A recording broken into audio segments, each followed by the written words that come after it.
The book of Genesis is the first book of the Bible and serves as the foundation for the entire biblical narrative.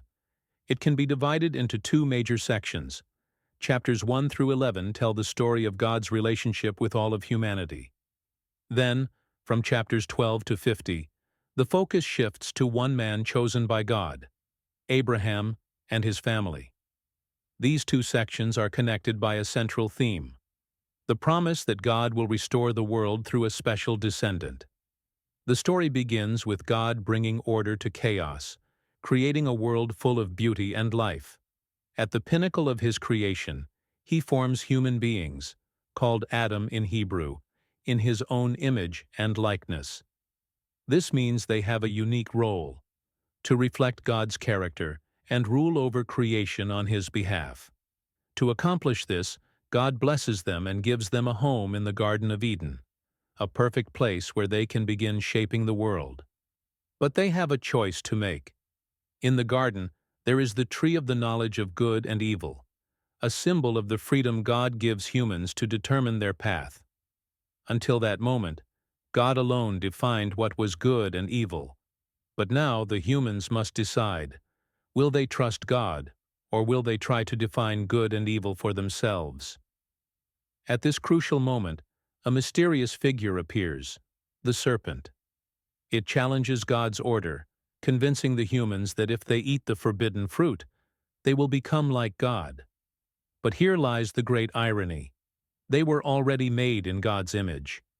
Even so, they give in to temptation and disobey. And instantly, everything changes. They realize they are naked, feel shame, hide from God, and begin to blame one another. God confronts them and announces the consequences of their choice.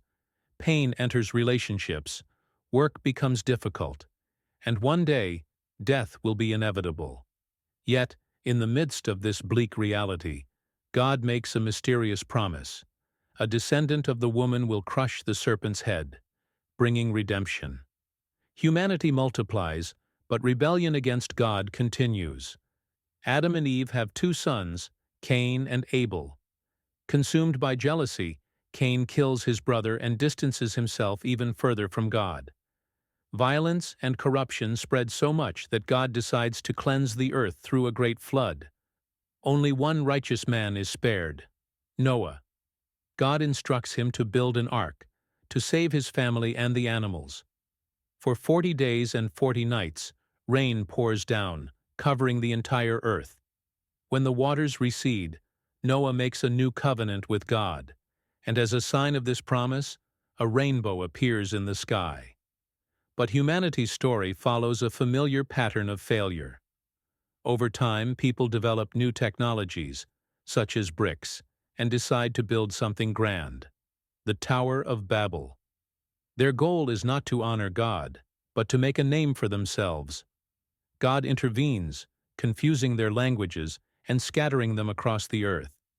This is how different nations and languages come into existence.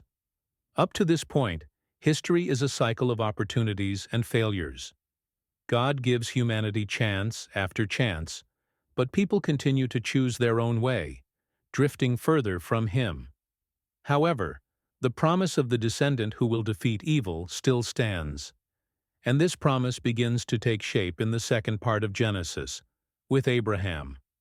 If you want to learn how God chose Abraham and how his story changed the world, stay tuned for the next part of this series. And if you enjoyed this video, don't forget to like, share, and subscribe for more content like this.